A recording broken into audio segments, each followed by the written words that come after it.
Salut à tous, bienvenue pour ce nouvel épisode de 11e art. Ça y est, c'est le grand jour. Jules a sorti le maillot parce que c'est le comeback. On s'en bat les steaks de l'équipe de France. On est juste content parce que Jules nous rejoint pour la suite de cette compétition.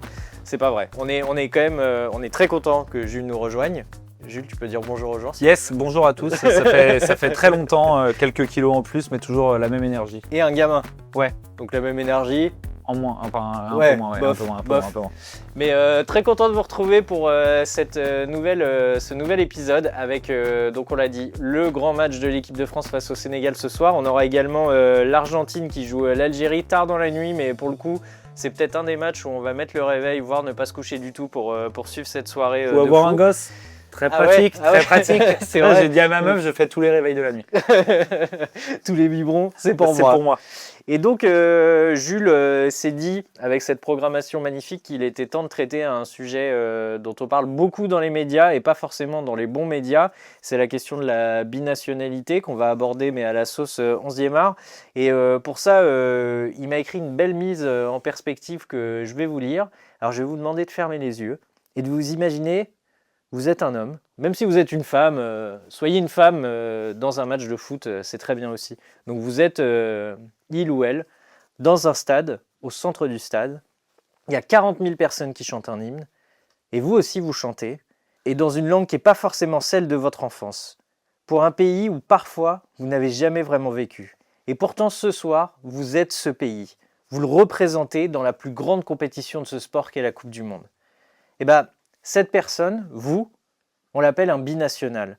Il se pose, sans le vouloir, une question vertigineuse, une question d'appartenance toute simple. Qu'est-ce qui fait qu'une équipe est un pays? Alors dans la vie, on peut être plusieurs choses à la fois, on est souvent pluriel, on est tous des potes qui viennent d'endroits différents, qui sont le fruit de leurs origines, et d'ailleurs à l'école, au boulot, personne ne demande de trancher. Mais sur un terrain de foot, paradoxalement, qui est censé être l'expression la plus démocratique de la pensée, le règlement, lui, exige un choix, un seul maillot, une seule allégeance, et ce choix une fois fait, il vous lie presque à vie. Tout le paradoxe est là. Le football impose une réponse unique à une question qui, dans la vie, n'en a jamais eu. Alors, on ne va pas vous dire si c'est bien ou si c'est mal. On ne va pas vous demander si ces joueurs sont de vrais nationaux ou des nationaux de circonstance, parce que c'est tout l'enjeu de cette émission et c'est tout ce qu'a voulu dire Jules aujourd'hui dans cette chronique. Cette question-là, elle est insoluble, parce qu'elle serait trop compliquée, parce qu'elle repose sur un malentendu. Pour le comprendre, on va faire un détour évidemment par les règles très concrètes de la FIFA pour savoir comment ça a été statué tout ça et qu'est-ce qu'on peut faire et ne pas faire, par la sociologie et puis surtout par une des questions que les philosophes se posent depuis plus longtemps que le football n'existe. Qu'est-ce qu'au fond qu'une nation et qu'est-ce que ça veut dire vraiment appartenir? Alors déjà Jules, je le disais dans cette magnifique intro que tu m'as écrite, non mais je ne vais pas m'approprier les pour la nostalgie qu'on aurait pu mettre un petit piano, une ambiance feutrée. C'est vrai. En la lisant, je me suis dit, putain, ça m'a rappelé les chroniques d'11e art à l'époque où tu balançais une petite musique bien sentie. Oui, l'introduction c'est toujours important. Et bon, on le fera. Magnifique. On s'interdit rien. Magnifique. Du coup, cette phrase ne sert à rien. Tu veux poser des bases juridiques pour préciser le cadre qui est en vigueur dans le football international. Parce qu'en fait, c'est ça qui explique pourquoi ça cristallise autant de tensions. Parce que le sujet des binationaux, enfin moi, depuis que je suis tout petit, il y a toujours des débats, il y a eu Zidane, Benzema, machin, il y en a d'autres maintenant. Et ça cristallise les tensions parce qu'on est obligé dans le foot de légiférer sur un truc. On ne peut pas légiférer. Oui, c'est propre à chacun. On ne peut pas demander à un mec de jouer un coup pour l'Espagne, un coup pour la France. Et en plus, les choix appartiennent à chacun. On va y revenir plus tard. Mais donc, il faut quand même que la FIFA sorte un cadre général. Et donc, du coup, c'est impossible d'avoir un consensus sur la question, on va dire, à table avec ses potes, etc. On va faire un petit retour en arrière. Donc, la FIFA, elle prend d'abord une position qu'ils appellent, je mets un peu de guillemets, mais qu'ils appellent une position de verrouillage des binationaux à l'époque. Ça commence en 2004. Je pense qu'avant, c'était un peu le Far West. Ouais, tu choisissais une nation, tu jouais pour eux et t'arrêtais de faire chier. À partir de 2004, ils commencent à légiférer et le règlement de la FIFA, il est assez clair. Selon les termes de la FIFA, il exige une connexion claire au pays. Donc, ce qu'ils appellent une connexion claire au pays, c'est assez simple, c'est avoir un parent qui est né dans le pays. Outre le droit du sang, entre guillemets, avec les parents, tu peux aussi avoir un lieu de résidence depuis plus de 2 ans. Donc, la connexion claire au pays, c'est tes parents ou un petit Airbnb. Ouais, mais on est quand même d'entrée dans un sacré délire puisqu'on a une institution qui se comporte comme un État pour décider de la nationalité d'un individu. Exactement. Et Dieu sait que j'aime peu la FIFA, mais à la limite, ils sont obligés de le faire parce qu'à un moment, en fait, je pense que ça commençait à avoir des jurisprudences et il fallait y aller. Donc 2 ans dans le pays ou un par an. En 2008, je pense qu'ils commencent à se dire 2 ans, c'est un peu relou parce qu'ils voient que les mecs déménagent 2 ans avant les Coupes du Monde, etc. Donc ils instaurent 5 ans pour éviter justement les naturalisations très rapides avant les grandes compétitions. Ça fait un peu, tu sais, choisi à la louche. Ouais, c'est ça. Pourquoi 2 ans, pourquoi 5 ans? Mais bon, enfin, à un moment, je pense qu'il faut choisir. Faut choisir une règle. Et il y a une autre règle intangible que moi j'ai toujours connue quand j'étais petit, etc. C'est une fois qu'on a fait un choix, ça ne bouge plus. Tu peux jouer dans les équipes de jeunes de la France et choisir le pays de tes parents ensuite, mais une fois que tu joues en senior, c'est terminado. Et même si tu n'as qu'une seule sélection, que tu regrettes ton choix, que tu te dis que tu aurais pu jouer avec la Pologne ou autre. Trop tard. Et puis même quand il y en a qui font on va dire des choix de carrière, parfois plus que de cœur, quand ils sont jeunes et très chauds, ils vont jouer pour le pays le plus ambitieux, et puis après ils vont dire merde, je suis bloqué. Ça, il y a eu un petit truc qui a bougé récemment en 2020. Je pense, à mon avis, pas mal de gens l'ont en tête, mais avec le cas Mounir El Haddadi qui avait joué avec l'Espagne et qui a finalement choisi le Maroc. Il faut que tu gardes quand même cette phrase écrite sur ta chronique. Petit ange talentueux parti trop tôt. Oui, pardon, c'est vrai. Mounir, mais qui n'a pas fait une si mauvaise carrière finalement. Juste, on nous l'a vendu comme le nouveau Messi espagnol. Et typiquement, une fois que ça s'est un peu effondré, il s'est dit merde, j'ai joué 2 matchs avec l'Espagne et je suis bloqué. Et l'Espagne s'est précipitée sur lui pour le sécuriser, alors qu'il n'était pas prêt pour la sélection. Ça lui a brûlé les ailes. Enfin, tout ça, voilà, c'est il y a eu plein de choses qui ont fait que. Et donc, du coup, il est allé voir la FIFA et ça a fait jurisprudence où maintenant, on va dire que les règles sont un petit peu assouplies. On peut changer de pays si on n'a pas joué plus de 3 matchs en A avant ses 21 ans. Bah, c'est pareil, pourquoi avant 21 ans? Pourquoi 3 matchs, pas 4? C'est de génie, tu sais, il met dans des boules, il mélange un petit peu, il part de là, il mélange comme ça, après il fait hop, 3 ans. Donc voilà, donc maintenant on peut changer de nationalité sportive si on n'a pas joué plus de 3 matchs avant 21 ans pour une sélection A, ce qu'ils appellent un petit peu de souplesse. Si je vous parle de ces règles, on s'en fout un petit peu dans le fond, c'est pas le fond du sujet. C'est important de les préciser. C'est justement pour rappeler un truc que tu as rappelé tout à l'heure. Sur chaque joueur, chaque choix est rendu public. On l'a vu récemment avec le cas Ayoub Boadi, tout le monde en a parlé, alors qu'à la limite on s'en foutait, c'était des conversations téléphoniques entre lui et les fédés. Les politiques s'en emparent, tout le monde a son mot à dire. Surtout les politiques, ouais. Mais en même temps, nous aussi, sur Twitter, tu vois, tout le monde en parle, etc. Et il faut rappeler un truc, c'est pour ça que même si on se fout de la gueule de Johnny, etc., c'est que la FIFA, c'est une instance privée qui tranche au cas par cas et qui légifère pour ces compétitions qu'est le football. Ça veut rien dire par rapport à la vraie vie, entre guillemets. C'est comme si moi, dans la cour d'école avec mes potes, je dis les t-shirts rouges là, les t-shirts bleus là. Mais ça veut pas dire que tu préfères le bleu ou le rouge. C'est à peu près la même chose. Et donc, du coup, le problème, c'est que les politiques, ça, ils en ont rien à foutre. Et qu'ils s'emparent de ça, évidemment, pour parce que la symbolique est tellement puissante que c'est trop facile de se l'approprier, T'avais, je crois, un exemple concret, si en on gros, prend ce que je notamment disais, un mec qui est au cœur de cette question. Mais il est au cœur de cette question, et on y reviendra aussi plus tard, quand les mecs sont très bons, finalement, on s'en fout un peu. C'est le cas Olysée, qui n'a jamais vécu en France, qui ne parle pas français, etc. Et si Olysée joue en bleu, ça ne va pas remettre en cause... Je pense pas qu'ils nous suivent, mais ça va pas remettre en cause tout ce que tu imagines de la France, et ton grand-père qui a défendu la France ne va pas se retourner dans sa tombe. C'est juste une sélection nationale, et donc on va y venir après. Même il se retournerait, je pense qu'il dormira très bien de l'autre côté aussi. Et d'ailleurs Olysée est très bon, ça arrange tout le monde.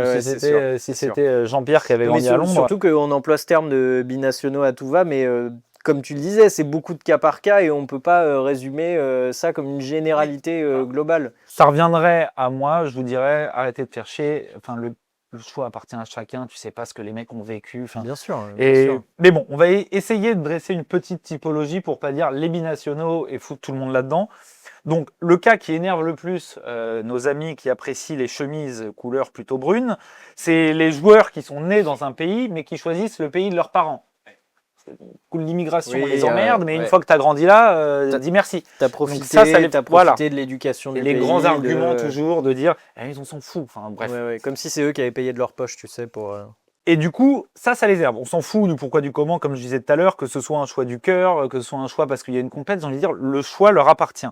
Et d'ailleurs, le règlement le permet. À partir de ce moment-là, l'instance privée qui est la FIFA le permet, ils font absolument ce qu'ils veulent. Et d'ailleurs, je vous rassure qu'on ne se tape pas et qu'on ne s'autoflagelle pas, c'est un sujet qui énerve partout. Oui, il ne faut pas croire que c'est 100% En Espagne, lisez les unes de presse à l'époque où Achraf Hakimi, qui était une pépite du Real, et qui n'avait pas grandi au Maroc, a choisi le Maroc, il s'est fait allumer aussi. Donc ça énerve tout le monde. J'ai vu un peu moins de une de presse en France quand Eddy Thomas a choisi Malte. Elle a moins fait chier les gens. D'où on en revient toujours à la valeur du joueur aussi. Et pareil, ici, ça nous emmerde un peu moins quand c'est Olysée ou les frères Hernandez qui n'ont pas grandi en France. On en parle comme une bénédiction. Oui, c'est des mots qui sont employés dans la presse. Qu'ils ont profité de l'éducation anglaise ou espagnole et que maintenant... Dans notre sens, c'est plus facile. Joueur tombé du ciel, enfin tout ça, c'est des mots qu'on a entendus. Donc il y a ces produits binationaux là qui sont les plus courants, entre guillemets. Il y a aussi le joueur qui est né dans le pays, mais qui n'a pas de parents nés dans le pays. On le voit là en ce moment, c'est sorti avec le fils de Marcelo, qui choisit l'Espagne pour l'instant, parce qu'il pourra toujours changer plus tard. On a un autre cas, il y a la naturalisation sans lien aucun. Donc juste lié à la résidence. Les exemples les plus criants, c'est les attaquants brésiliens qu'on a vu se faire naturaliser chinois ou qatari. Je pense que d'ailleurs c'est pour ça qu'on est passé à 5 ans. Il n'y a pas 2 ans de résidence, histoire de dire va vivre 5 ans en Chine, tu auras le droit de ne pas jouer à la Coupe du Monde. Et le plus proche de chez nous, il y a Aymeric Laporte. Aymeric Laporte qui est né à Agen, qui a grandi à Agen, et juste il a joué longtemps en Espagne. Moi, c'est typique le cas où j'ai réagi comme un teubé en disant ouais, Laporte, qu'est-ce qu'il va foutre en Espagne? Il a aucun lien avec l'Espagne, mais en fait, non, il a passé sa vie en Espagne, il a tout appris de la culture espagnole. Comme si j'étais en fait en droit de juger de l'attachement ou de lui, sa légitimité à représenter un autre pays. On va y revenir quand on va rentrer un peu plus dans le vif du sujet. Du coup, qu'est-ce que veut dire en fait sa sélection nationale par rapport à une nation et un pays, etc. Mais en fait, c'est une réaction émotionnelle et c'est pour ça que le débat est toujours électrisé. C'est qu'on estime toujours que les binationaux, parce que finalement Aymeric Laporte, c'est ce qu'il est, doivent faire un choix et s'y tenir. D'ailleurs, les cas qui énervent le plus, c'est comme Laporte. C'est les mecs qui ont fait toc-toc en équipe de France, ça n'a pas marché, je vais aller en Espagne. Et en fait, ça fait opportuniste, alors qu'en fait, non. Ça se trouve, s'il avait été appelé en Espagne avant, ça se trouve, il aurait... bien même que ce soit opportuniste, et il fait absolument tout le monde s'en fout en fait. 2 ans après, plus personne n'a quelque chose à carrer, tu vois. On en a beaucoup parlé à ce moment-là, mais finalement, peu de temps après, c'est retombé comme un souffle. Voilà, donc en fait, c'est un peu les 3 typologies de binationaux, ceux qui choisissent le pays de leurs parents, ceux qui ont grandi dans un pays un peu comme Aymeric Laporte et qui choisissent ce pays-là, ou les mecs qui sont en lieu de résidence. Aymeric Laporte, c'est entré presque dans la 2e catégorie, même s'il est arrivé vers 16-17 ans. Et puis après, maintenant, alors c'est aussi une sous-catégorie, en fait, il y a un truc qui n'existait pas avant, qu'on peut mettre en valeur avec le cas Ayoub Boadi, etc., c'est qu'il y a des fédérations qui ont des stratégies de scouting. Et donc, ils vont chercher les gamins qui n'ont jamais joué en équipe de jeunes chez eux, etc. Malte a eu une stratégie de scouting avec Teddy Thomas parce que c'est eux qui lui ont appris qu'il avait des origines maltaises. Donc tu as des fédérations l'Algérie l'a fait aussi. Le Maroc est à fond là-dessus. On ne va pas rentrer dans ce sujet-là plus précisément, mais le Maroc a une vraie politique et depuis longtemps, c'est des pionniers là-dessus. Et l'Algérie, c'était au moins pour sonder les mecs et savoir, tu vois, sans leur faire forcément de la drague, mais de savoir... Mais ce qui est hyper légitime, hein, mais donc, du coup, c'est juste que maintenant, on le fait beaucoup plus jeune, etc. Et c'est pas genre, tiens, ils ont pas voulu de lui, on va aller le chercher. C'est juste qu'il y a une vraie stratégie là-dessus. Je pense que Curaçao l'a fait. D'ailleurs, il y a je sais plus quel joueur de Curaçao qui a fait un switch, qui avait joué pour les Pays-Bas.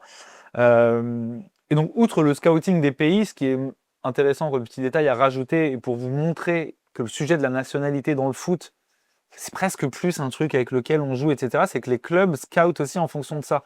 Oui, parce qu'il y a de l'oseille en jeu. Ouais, et il y a de l'oseille, et en fait, il y a des organisations et des strates de clubs. C'est Val qui nous disait en off que Maitland Niles, ils sont allés lui chercher les origines du Liberia pour, en fait, libérer une place extra-communautaire.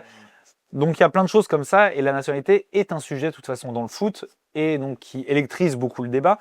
Et là, du coup, on vous posait un peu un cadre, c'est surtout pour vous montrer, plutôt que de mettre les gens dans des catégories, on s'en fout un peu, qu'il y a 1000 cas différents, qu'à chaque fois, c'est des histoires différentes, des histoires de familles différentes, et que dans tout ça, faut quand même réussir à légiférer. C'est ce qui est un peu la galère de la FIFA et qui nourrira donc toujours les plateaux télé quoi qu'il arrive. En fait, je comprends que ce soit du pain béni pour un Pascal Pro de surfer là-dessus, mais pourquoi est-ce que même moi, qui, je vous le rassure, ne partage pas du tout ces opinions, pourquoi est-ce que même moi, je suis pris au moment où il y a l'histoire à la porte, pourquoi est-ce que je suis pris par cette émotion? C'est ce qu'on disait, c'est que ce qu'on disait tout à l'heure, c'est que ça chauffe parce que ça touche un truc émotionnel et personnel pour chacun. En dehors, on va dire, des agendas politiques, des mecs qui se servent toujours de ça, en vrai, qu'en ont à peu près rien à foutre, je pense. Juste, c'est toujours pratique d'avoir un levier public pour électriser tout ça. Mais nous, ça dit quelque chose quand même de nous émotionnellement. Moi, je suis allé m'intéresser, donc j'ai découvert ce mec-là, je vous rassure, je le lis pas tous les matins, les travaux d'un historien irlandais qui s'appelle Benedict Henderson, qui est né en Chine et qui est mort en Indonésie. Donc je pense que le mec est à peu près concerné par qu'est-ce qu'une nation, etc. Parce qu'on a essayé de s'intéresser à ce concept-là. Toi et Bénédicte? Ouais, alors surtout lui, et puis après moi je suis allé voir Bénédicte, j'ai fait, moi j'aime bien. Et donc, parce que pour parler du sujet des binationaux, il faut savoir qu'est-ce qu'une nation. C'est le sujet de base. C'est la base en fait. Donc en fait, il faut poser les termes avant d'aller plus loin. Moi, j'aime bien la définition de mon ami Bénédicte. C'est que pour lui, la nation, en tant que telle, c'est pas une histoire de frontière ou autre, c'est une communauté imaginée où on partage des rituels et des récits en commun. presque une religion, quoi. Bah, finalement, en vrai, c'est un petit peu ça. Si on prend du recul et qu'on essaie de sortir du carcan de notre enseignement, finalement, c'est un peu ça. D'ailleurs, tu regardes la carte de la France il y a 150 ans, c'est plus la haine que maintenant. Quid des Alsaciens. Donc, l'équipe de foot nationale, une fois qu'on a dit ça, vu qu'elle représente la nation, c'est forcément une plateforme privilégiée de cette représentation-là, et donc de cette communauté imaginée. Donc, quand un joueur porte le maillot de l'équipe nationale sans y être né ou sans en parler la langue, ça oblige tout le monde à réévaluer qui peut être un membre légitime de cette communauté-là. C'est en ça, entre guillemets, que ça touche. Tu nous représentes, et que ça déstabilise. Donc tu te dois d'être C'est exemplaire. que toi, tu dis, ah merde, donc attends, lui, il représente la France, mais il parle pas français. Est-ce que ça peut, en fait, ça fait un peu bugger ton système. Mais parce que je m'identifie aussi. Et typiquement, tu vois, tu peux pas m'enlever le fait que, pardon, hein, si je mange un peu sur le reste de ta chronique, mais tu peux pas m'enlever le fait que, bah, tu vois, bizarrement, depuis qu'Olysée est là, j'ai moins de, je sais pas, j'ai moins d'attaches, tu vois, je suis moins. Ah oui, mais ça, c'est parce que tu es raciste, Alexandre. Ah oui, c'est ça, pardon. Non, mais ça n'a rien à voir, mais en vrai, oui, je suis d'accord. Mais parce que justement, la langue est un marqueur très fort de si Olysée, il parle français. Imaginons, c'est possible qu'il parle très bien français et qu'il a grandi en Angleterre, etc. Et tu t'en fous, je pense. Enfin, je pense que la langue est un marqueur hyper fort. Les Hernandez, on s'est moins posé de questions. Pour d'autres raisons. Oui, d'ailleurs, on s'en est toujours plus posé que eux, de manière générale. Mais donc voilà, en fait, c'est ça qui fait qu'on a tous une réaction émotionnelle, c'est que ça fait un bug système. C'est que tu dis, attends, moi, ma conception de la nation, c'est ça. Là, lui, il rentre dans le cadre. Donc on réévalue ça tout le temps. Mais j'ai envie de te dire, entre guillemets, le mec qui arrive en France, qui est autant impliqué que toi dans la nation et qui parle pas français et qui bosse, il te fait pas bugger. Enfin, tu t'en fous. Non, c'est juste que la nation et l'équipe nationale c'est le symbole ultime, quoi. Ouais. Et donc, vu que ça force à redéfinir, à réimaginer cette communauté en direct, ça demande un petit travail que beaucoup n'apprécient qu'à moitié. Toi, tu l'apprécieras peut-être plus, mais il y en a qui apprécient moyennement ça. Après, on a un thème qui est intéressant, du coup, que j'ai découvert à ce moment-là. Tu as des études, des recherches récemment en sociologie qui parlent d'insider conditionnel. En gros, le binational, il est pris en étau dans un rôle qui est hyper bâtard, qui a un statut très paradoxal. Officiellement, et c'est le cas typiquement d'Olysée, il est dans la nation. Si on prend les choses juste concrètes, il est dans la nation, il porte le maillot des Bleus, il a ses papiers français, il joue, mais on leur rappelle bien que cette appartenance est toujours révocable. En gros, le concept de l'insider conditionnel, c'est de dire aux binationaux, toi, tu es en période d'essai à vie. Et donc, en fait, tu as un côté où elle est conditionnée, et là, pour le cas des sportifs, à leur performance, mais ça marche aussi dans la société. Une fois qu'on a vu ce concept d'insider conditionnel, c'est un peu ça. Puis ce qui est terrible, en plus, c'est que c'est dans les deux sens, parce que tu n'es plus non plus accepté dans ton pays de naissance. C'est exactement de ça dont on va venir, des binationaux qui sont sur cette ligne de crête des deux côtés.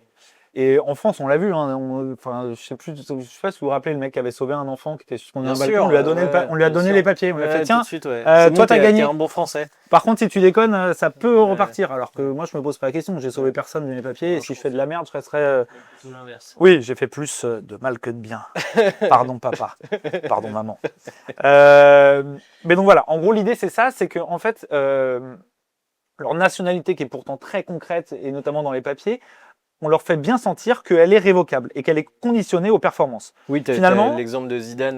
Voilà, on les accepte à l'essai. 98 c'est ce que je disais. 2006, en gros, Zidane 98, il est français, on le met sur l'Arc de Triomphe. 2006, un peu plus compliqué. Peut-être qu'on rappellera ses origines. Mais donc en fait, c'est un peu grossier, mais finalement, c'est souvent ça qui se passe. Donc finalement, on les accepte, mais un petit peu à l'essai. Et en fait, c'est important de dire ça parce que je trouve ça plus bâtard qu'une exclusion entre guillemets pure et dure de dire toi tu n'en es pas, etc. Il est accepté, mais il sera jamais pleinement inclus. On n'oublie pas d'où il vient. Je le mets avec des gros guillemets parce que ça veut rien dire d'où il vient, mais c'est un peu ça qu'on fait sentir. Et donc du coup, il faut bien comprendre que les binationaux, ils sont dans cet entre-deux permanent.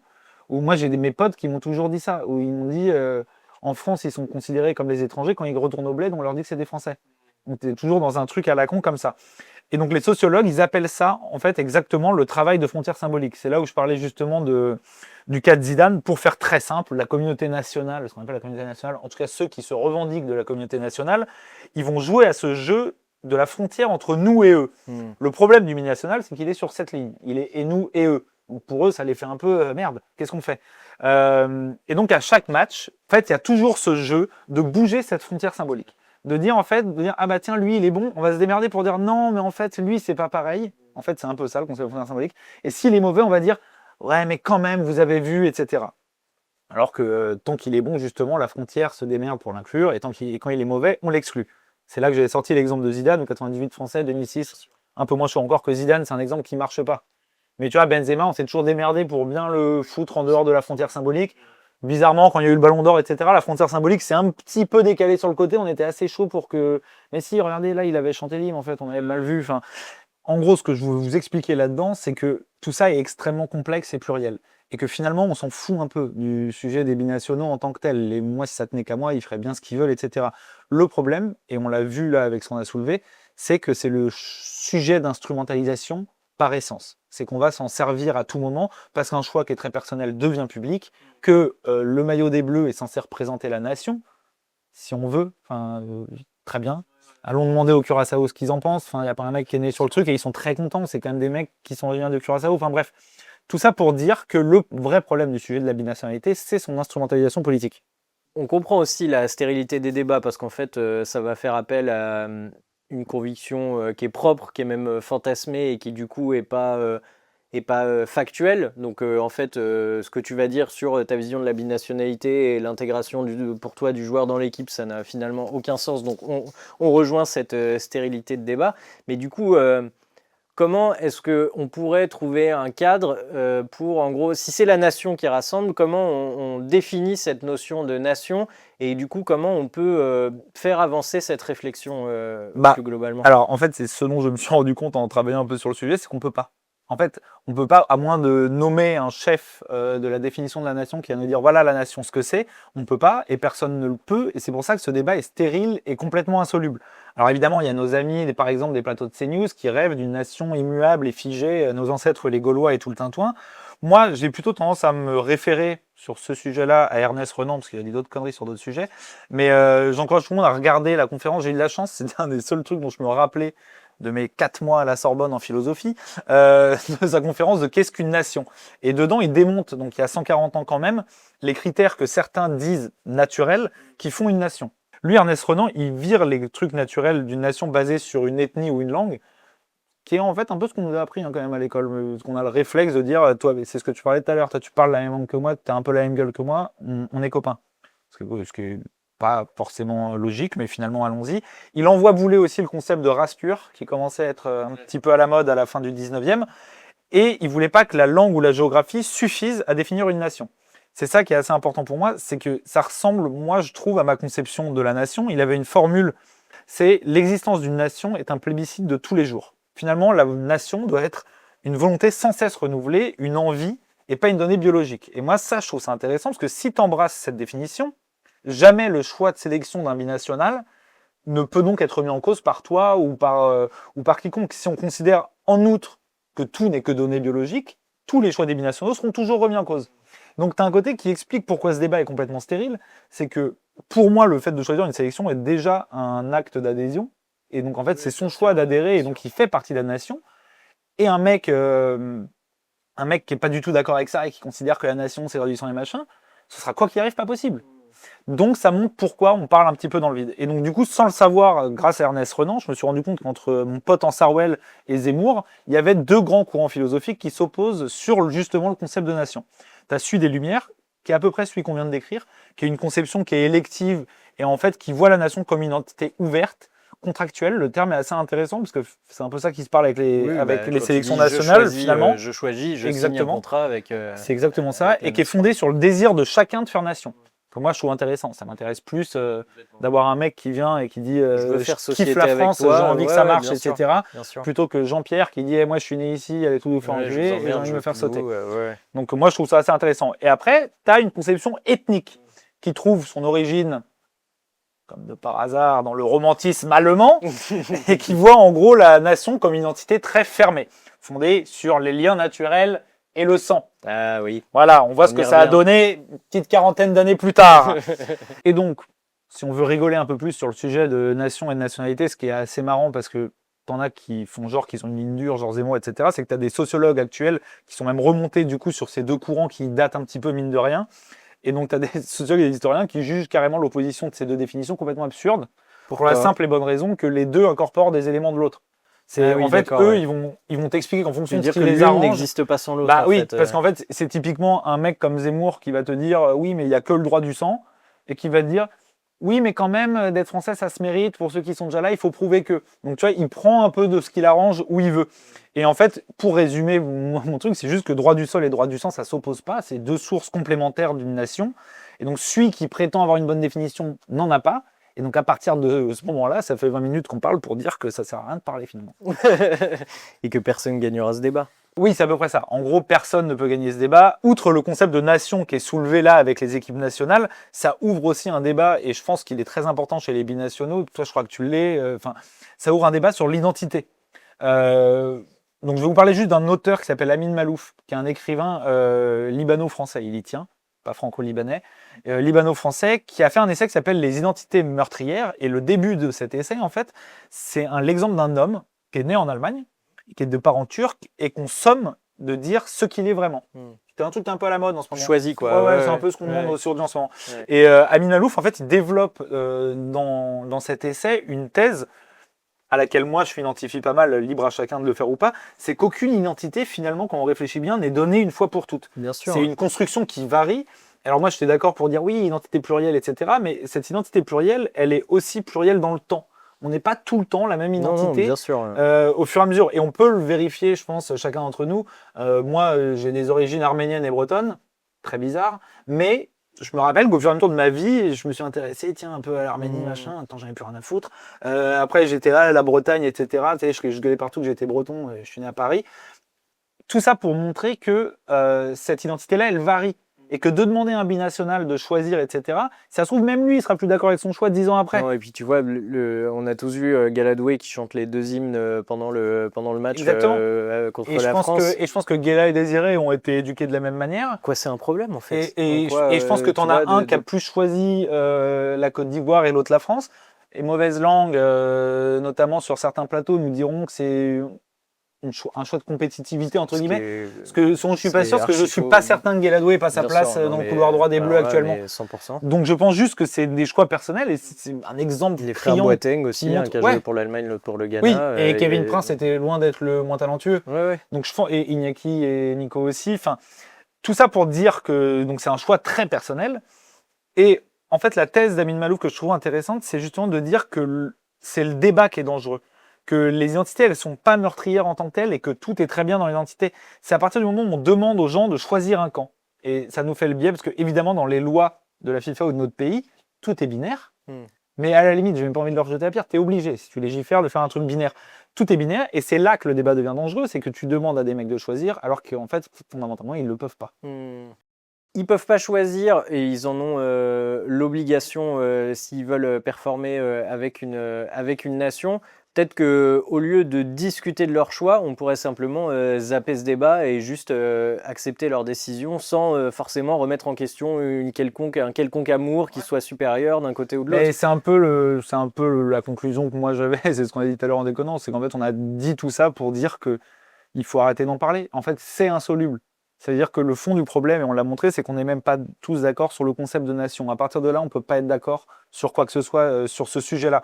Et le fait de demander à des gens qui sont pluriels de se réduire à un, et ensuite on débat en opposant deux définitions qui n'ont rien à voir, on ne peut pas rentrer dans un truc, on va dire, un petit peu sain, ou démontrable, où personne va avoir logiquement raison. En fait, c'est un faux problème, et personne n'a raison. Il n'y a que le joueur qui sait au fond de lui ce qu'il a envie, et en fait, ce qui est intéressant, je trouvais, une fois qu'on a creusé un peu ce sujet-là, ce que ce débat il dit, c'est beaucoup moins la compréhension du choix des joueurs qu'on essaye d'avoir, c'est une interprétation, c'est pas une compréhension. Oui, d'ailleurs, qui est plutôt une interprétation mais on aimerait comprendre, ça nous fait chier de pas comprendre. Bien sûr. Et c'est plutôt un marqueur de l'anxiété de certains sur la notion de nation, et qui revient beaucoup. Je pense, peut-être que je me trompe, il faudra demander à nos darons, etc. Mais je pense qu'on s'est moins emmerdé avec Luis Fernandez à l'époque, ou avec Raymond Kopa. Je pense qu'il y a aujourd'hui une tension sur l'anxiété de la notion de nation, et il faut sortir des frontières partout. On en fait même des médias. Il y a une anxiété là-dessus qui fait que ça devient un sujet prédominant qui n'a honnêtement absolument aucun sens. Et du coup, justement, on le voit en France avec les affaires des hymnes pas chantés, il faut toujours prouver qu'on est bien français. Dans le cadre d'ailleurs que certains prévoient. Qu'est-ce qui dit que pour être bien français, il faut chanter l'hymne ? Moi, je connais plein de potes à moi, franc-comtois, etc., qui connaissent l'hymne par cœur.